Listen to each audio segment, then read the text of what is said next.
Our next file is going to be People of the State of Michigan versus Max Allen.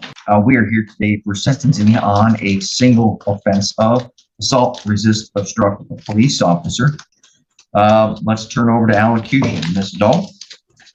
Your Honor, I ask the court to follow the recommendation. I don't believe probation is appropriate for this defendant in his history on probation. He was on probation when this offense occurred. He is still pending sentencing and not probation violation. So I don't believe he's a good candidate for probation in this case. I do believe consequences should be given, and 180 days is appropriate for his conduct and his past. Thank you. All right, thank you. I was kind of taken aback, as was Mr. Allen, when we saw that the recommendation was for a 180-day jail sentence on a 0 to 17 guideline. I realized that in a manner of speaking, I suppose, his past conduct is weighed somewhat heavily in this as well. Because really, honestly, if we focus on the events of the night in question, yes, it was a charge of RNO. That's what he pled to. There was nothing physical. There was nothing dangerous to the officers. Can't think of a better word than simply his refusal to come out to allow them to arrest him on the existing warrant for the probation violation in Grand Traverse County. I think in the grand scheme of things, when we look at R&O, look at all the possibilities within that same statute. Obstruct, assault, abscond from. None of that occurred here. There was nothing dangerous that occurred to these peace officers who were obviously just doing their job. He simply didn't come out of the dwelling when they asked him to. That's it. So when you look at the guideline at 0 to 17, I guess my initial reaction should be, there's not much there, and he's already served a significant amount of jail time pursuant to this matter.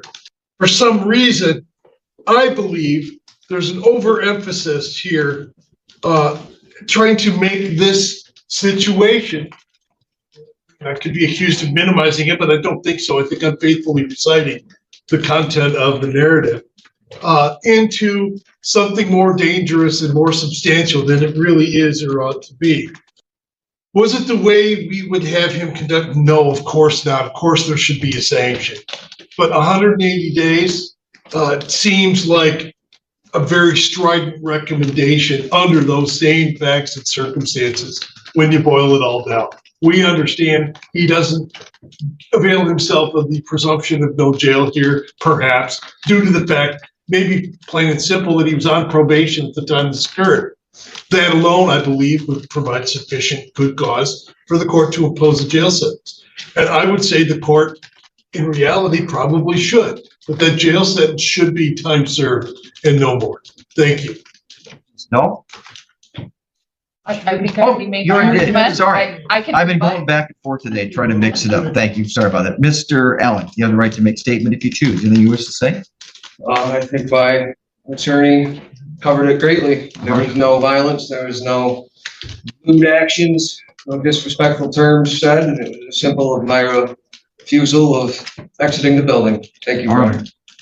Well, there might be a little bit of an oversimplification, right? So the officers were sitting out there watching the Buckley Bar area, which is it's a common intersection. People be traveling between Wexford and Grand Traverse County, plus the Buckley Bar, and leaving there. You never know what's going to happen. But you left the building, got into the vehicle. No, okay. Well, I'm going to say right now, it says in here, which is uncontested, and I therefore make a finding of the preponderance of the evidence. It says, Max then went into the building, came out, got into the F-250, started it. Then he got out of the truck and approached the patrol car.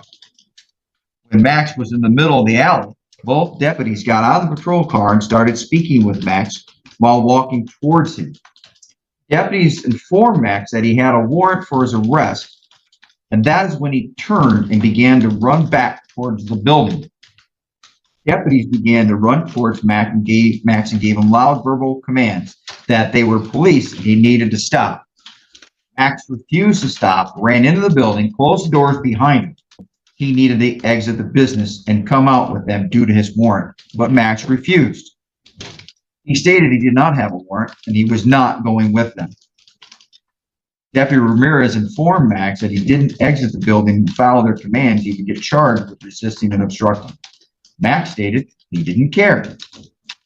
Deputies again informed Max to exit, it says vehicle, I think that meant building, and he refused.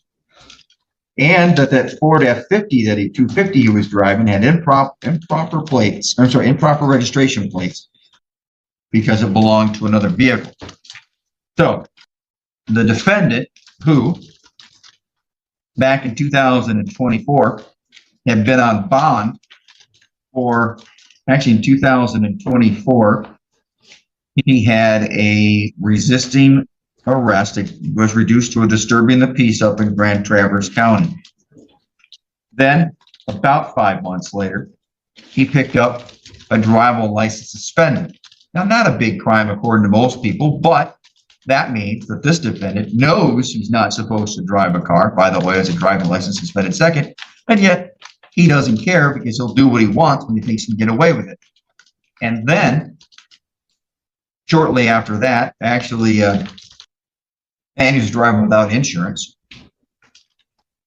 He picks up the charges in Grand Traverse County, which include operating while intoxicated, and another assault resist destructive police officer and operating a vehicle without registration and security. Now he pleads to an operating while intoxicated, but it doesn't take him long to start violating his probation period, which is probably why they gave him 3 years of probation because of his prior conduct.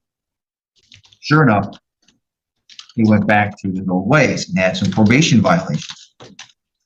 Well, also here, I will note that while that last case, the case I just mentioned, was pending, he violated bond by picking up another driving license suspended, and it was reduced. But I'll note that there was a without security and registration. So once again, knowing what he's not supposed to do, he does not care, which I take that as a quote from what he told the officers through the door of the business. He does not care to follow authority. Now, that case was resolved, and it looks like while he was still on probation, he then picks up this case.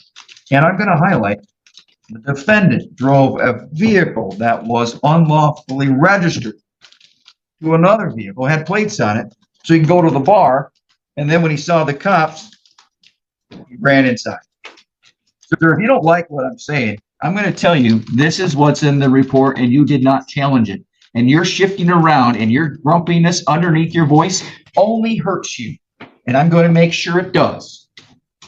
What I was going to give you is now going to go up. No, this was not you just resisting leaving a building. Whoever you told that to is wrong. And counsel can look and give me eyes. This report says you will do what you want to do when you think you can get away with it. You've got prior probation violations back in 2016 with your operating while intoxicated. You had other problems here in 2016 because when you were on bond for one drinking and driving, you picked up the next one. And you had multiple bond violations, multiple probation violations. You are not a good candidate for probation according to this court. And you had prior assault resist destructive police officers. If you'd only had one, maybe, but you keep doing the same thing over and over again. Other driving licenses suspended. No. The answer is there are sufficient reasonable grounds based upon your bond violation. And you violated bond here because you didn't go to community corrections when I told you to go. We told you to go to community corrections for testing. You don't follow authority. 32 years of age. You violate bond, violate probation. You ignore the rules. You know you're not supposed to drive, but you keep driving. You put on fake plates on the cars whenever you think you can get away with it. So the answer is you are not a good candidate for probation. And the court will not place you on probation. And your attitude here today demonstrates that my interpretation from this report of what you're like is spot on. So if there's ever an appeal, I wish I could have a video added to the appellate record, but there isn't. But if anybody ever wishes to call the court and talk about it, please do so. The court hereby sentences the defendant to a jail term of 365 days. court thinks the defendant needs to have some more deterrence, and this court thinks he needs to learn some authority and respect. And this court thinks that he keeps getting it light and easy, and this court is no longer going to allow that to happen. I find that that sentence is reasonable and proportionate. Thank you very much. We're adjourned.